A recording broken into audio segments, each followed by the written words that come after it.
Takže nazdar ľudia, ja vás zdravím u dnešnom videu, kde si ukážeme moju pyrotechniku na rok 2013-2014, takže môžeme s tými kompaktami, že mám tu láhováček, to je ten najväčší, čo mám, je to 19 ranový, určite taký dobrý, potom tu máme Momie, to je tiež taký menší, to je 20 ranový kompakt, tak to vyzerá. Potom tu máme tretí, to je Apple 14, to je 20 ranový, to bolo také nové. No, už mám minulý rok, páčilo sa mi to, tak som si to kúpil znova. Tak. Potom taký menší, tu máme čínsky drak, píska, to mal som to, keď som bol taký menší. Je to také srandovné skôr. Potom tu máme Megatróny, určite ich všetci skoro poznáte, ale tak ktorí nie, tak ja vám ich ukážem, počkajte.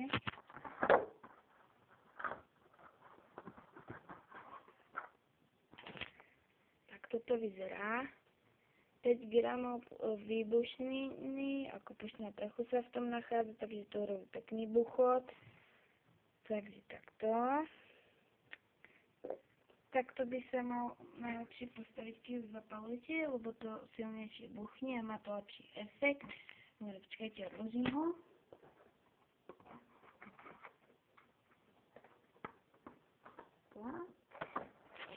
Potom tu Megatresky. To určite už úplne všetci poznáte. Megatres, začali sa vyrábať na tom, lebo je to bezpečnejšie. Potom tu máme tiež jeden Megatresk. Potom tu máme také zábleskové petardy. Som kúpil v Kauflande, vlastne to Megapetarda. Máme tu ďalšie. To je celý pohár tých čiernych Megapetard. Myslím minimálne 50 kusov.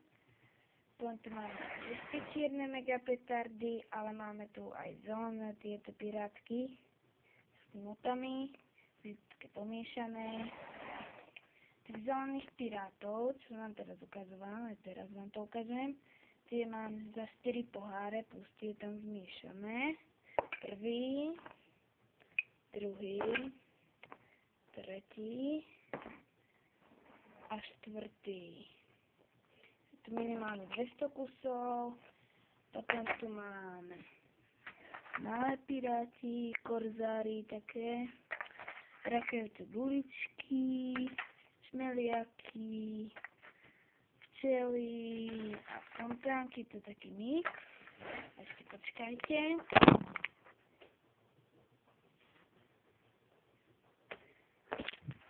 Ešte mám Grácie, to mám 12 kusov, robí to pekný efekt a cenově je to ešte lacné.